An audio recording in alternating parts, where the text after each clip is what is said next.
રાજ્યમાં અંગ દજાડતી ગરમીને લઈ સીએમને પત્ર લખાયો છે। ગરમીમાં હેલ્મેટમાંથી રાહત આપવાની માંગણી કરાઈ। સુરતના પૂર્વ ધારાસભ્ય ધીરુભાઈ ગજરાએ પત્ર લખ્યો।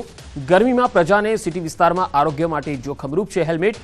બપોરના સમયમાં 40 થી 45 ડિગ્રીમાં શહેરના કોઈપણ ભાગમાં જવું હોય તો 300 થી 400 મીટરના સિગ્નલ પાસ કરવા માટે આ ગરમી જે છે એ પણ વેઠવી પડે છે અને આ ગરમીમાં પ્રજા માટે જોખમી સાબિત થઈ શકે છે હેલ્મેટ, એવું પણ તેમણે પત્રમાં ઉલ્લેખ કર્યો। ગરમીમાં હેલ્મેટથી વધુ મુશ્કેલી ઊભી થતી હોય છે। ગુજરાતમાં ટુ વ્હીલર ઉપર હેલ્મેટનો કાયદો આવ્યા બાદ લોકો કડકપણે અમલ કરી રહ્યા છે, ત્યારે ભાજપના પૂર્વ ધારાસભ્ય ધીરુભાઈ ગજરાએ મુખ્યમંત્રીને પત્ર લખ્યો છે। શાના માટે પત્ર લખ્યો આપણે ધીરુભાઈ પાસેથી જાણવાનો પ્રયાસ કરીશું। ધીરુભાઈ, હેલ્મેટનો કાયદો રદ કરવા માટેનો એક પત્ર લખ્યો છે, કેમ? હેલ્મેટનો કાયદો રદ કરવા માટે એટલે પત્ર લખ્યો, ગરીબ અને મધ્યમ વર્ગ એમને માટે પીસાય છે। ગરીબ અને મધ્યમ વર્ગ આમાં લૂંટાય છે, કારણ કે 15મી ફેબ્રુઆરી ઇમ્પ્લિમેન્ટ જ્યારથી થયું 300 રૂપિયાના હેલ્મેટના 1500 રૂપિયા લીધા અને જેણે જે કંપનીએ માર્કેટિંગ કરવું હતું માર્કેટિંગ કરી લીધું, પૈસા કમાઈ લીધા। પ્રજાનો પૈસા આજના મોંઘવારીમાં, અસહ્ય મોંઘવારીમાં સરકારે દંડ ઉઘરાવી લીધો। ઓછામાં ઓછો 30 થી 35 કરોડ રૂપિયા દંડ પહેલે દિવસે ઉઘરાયો 15મી ફેબ્રુઆરીએ। આજે રોજના કરોડો રૂપિયા દંડ ઉઘરાવાય છે। અને જ્યારે હેલ્મેટના કાયદાની સિટી વિસ્તારની અંદર તમારે મતલબ 200-300 મીટરે 4 રસ્તા આવતા હોય, સિગ્નલો આવતા હોય, 10-15 કિલોમીટરની ઝડપે ગાડી ચાલતી હોય અને આ તમારી ગાડી ચાલતી નથી સ્પીડે અને તમે હેલ્મેટના કાયદો સિટી વિસ્તારનો હું વિરોધી છું, કારણ કે સિટી વિસ્તારની અંદર કાયદો તમે માર્કેટમાં જાઓ, શાકભાજી લેવા જાઓ, ધંધે જાઓ, મંદિરો જાઓ, કોઈ પણ જગ્યાએ હોસ્પિટલ જાઓ, આ તમારે હેલ્મેટ સાચવવો મોટો જોખમી છે। તમે પણ અનુભવ કરતા હશો કે તમારે કેમ હેલ્મેટ સાચવવું પડે અને ગાડી ઉપર લોક કરીને જાઓ, ગાડી ઉપરથી હેલ્મેટ ચોરાઈ જાય એટલે પહેલો તો મતલબ 2000 રૂપિયાનો 1500 રૂપિયાનો હેલ્મેટ પહેલાંને નવો લેવાનો એક બાજુ આ મોંઘવારીના ત્રાસથી તમે જાણો છો ગરીબ અને મધ્યવર્ગ લૂંટાઈ રહી છે ચારે બાજુથી, કારણ કે પંચાયતથી પાર્લામેન્ટ સુધીનું 100% રિઝલ્ટ મળી ગયું છે, વિરોધ પક્ષ નથી એટલે લૂંટો ભાઈ લૂંટો, ચારે બાજુ ભ્રષ્ટાચાર, ચારે બાજુમાં લૂંટવાનું ચાલુ છે, જેથી કરીને આ હેલ્મેટના કાયદામાં ગરીબ અને મધ્યમ વર્ગ સૌથી વધારે પીસાઈ રહ્યો છે અને એની વેદના મેં રજૂ કરી છે કે સરકારે વટહુકમ દ્વારા યા તો બિલ લાવીને આ કાયદો રદ કરવો જોઈએ અને પ્રજાને 4 રસ્તા પર જે લૂંટાય છે એ બંધ થવું જોઈએ।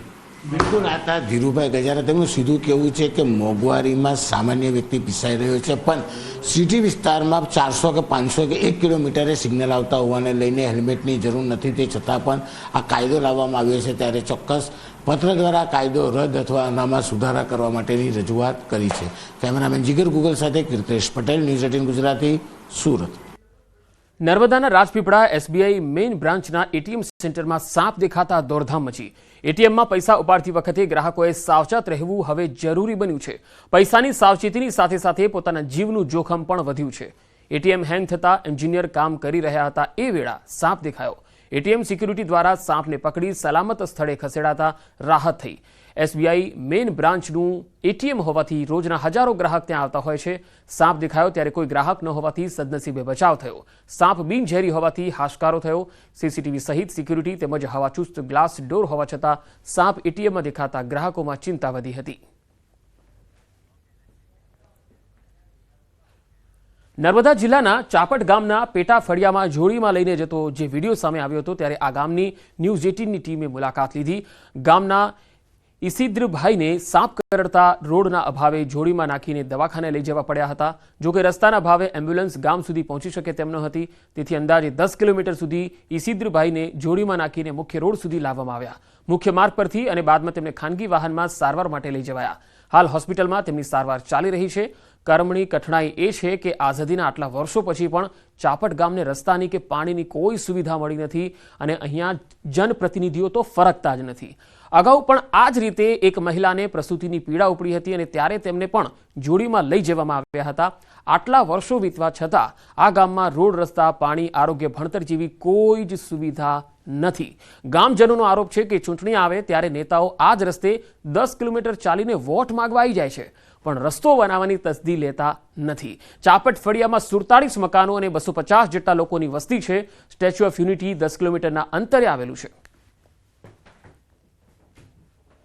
જે બીમાર પડે કે કશું થાય તો અમે ગામ લોકો બધા ભેગા થઈને પછી જોડીમાં નાખીને પછી 6-7 કિલોમીટર સુધી ચાલતા લાવીએ છીએ। અમારો પરિસ્થિતિ છે આ છે એટલે અમારે રોડ રસ્તા બનાવી આપે અને પાણીની કંઈ સુવિધા કરી આપે તો સારું છે. એ લોકોને તત્કાલીમાં અમારે રસ્તાના ભાવના કારણે તૈયારીમાં અમારે ગ્રામજનોને ભેગા મળીને એ લોકોને જોડીમાં બાંધીને તૈયારીમાં 10 કિલોમીટર સુધી જોરથી ચાલીને આરોગ્ય પહોંચાડવા માટે ગોલવાણી સુધી અમારે ચાલતા પગપાળા લોકોને લઈ આવવા પડે છે. અમારે પેટા ફળિયાની અંદર આર્થિક સુવિધાઓથી અમે વંચિત છે, જે મૂળભૂત હક અધિકારીઓથી અમે વંચિત છીએ અને અમારે એટલી બધી તકલીફ છે કે કોઈ વાત જ ના થાય. ત્યાં પાણીની સુવિધા નથી, આરોગ્યની સુવિધા નથી, રોડ રસ્તાની સુવિધા નથી. નર્મદા જિલ્લાના આજે પણ એવા ગામો છે જે વિકાસથી વંચિત છે. આઝાદીના 75 વર્ષ વીતી ગયા છતાં પણ નર્મદા જિલ્લાના ચાપડ ગામ છે, એ ચાપડ ગામમાં નથી પાણીની સુવિધા, નથી રોડ રસ્તાની સુવિધા. કોઈ બીમાર પડે તો જેમને ઝોલીમાં બનાવી અને જે 10 કિલોમીટર ચાલી અને રોડ લગીને લાવવામાં આવે છે. એટલે જે ગામજનો છે એ ગામજનોની પણ માંગ છે કે અનેકવાર રજૂઆતો કરવા છતાં પણ ગામજનોને કોઈ સાંભળવા તૈયાર નથી. એટલે હવે ગામજનો પણ રોષે ભરાયા છે અને એમની માંગ કરી રહ્યા છે કે રોડ રસ્તા અને પાણીની સુવિધા થાય. બાકી આંદોલનની ચીમકી પણ ઉચ્ચારી દીધી છે. દીપક પટેલ, ન્યૂઝ 18 ગુજરાતી, નર્મદા. કેનેડાના વિઝાના નામે 95.98 લાખની છેતરપિંડી કેસમાં સુરત પોલીસે આરોપી મુકેશ મેંદરપરાની ધરપકડ કરી. આરોપી અમદાવાદની હોસ્પિટલમાં દાખલ પિતાને મળવા પહોંચ્યો હતો અને પોલીસે વોચ ગોઠવી મુકેશને ઝડપી લીધો. પોલીસની તપાસમાં ખુલાસો થયો કે તેની પર અગાઉ છેતરપિંડીના ગુના પણ નોંધાયેલા છે. સુરતની સરથાણા પોલીસે ઓર્ગેનાઇઝ ક્રાઇમની કલમનો ઉમેરો કર્યો છે.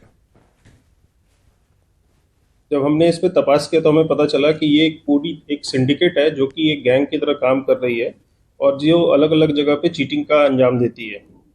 फिर इस जो मुकेश भाई मनसुख भाई मेनपरा है, इसको हमने अहमदाबाद से पकड़ा और जब हमने इनसे बातचीत और पूछपरछ की तो हमें पता चला कि इनके खिलाफ ऑलरेडी 8वां लाइन्स, डूमस और अलग अलग पुलिस स्टेशन में चीटिंग का फरियाद ऑलरेडी रजिस्टर्ड है.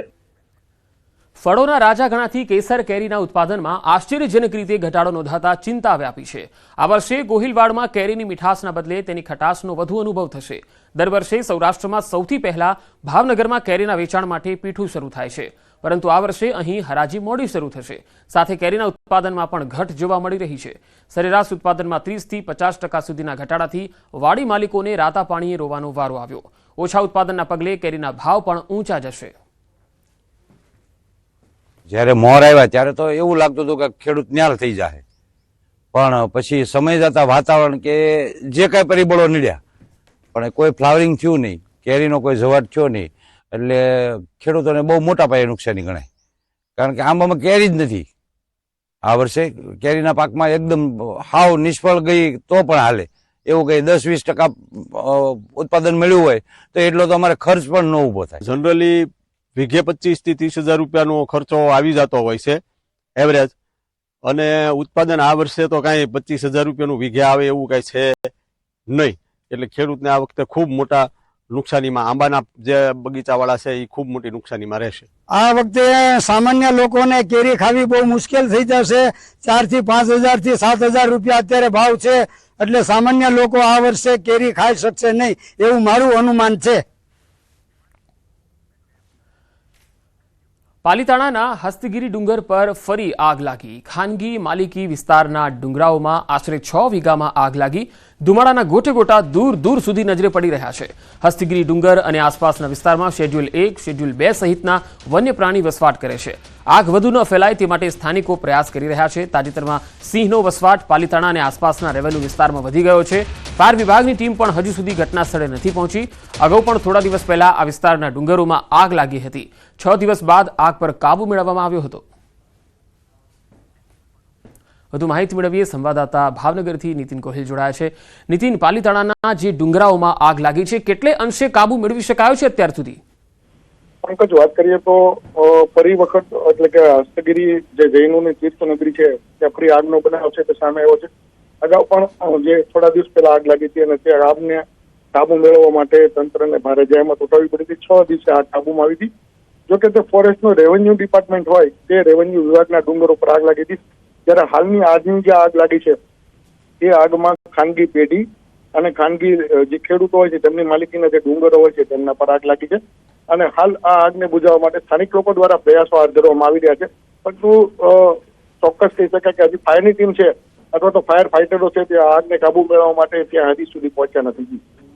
જી નીતિન, આભાર માહિતી આપવા માટે. મોરબીમાં કોલ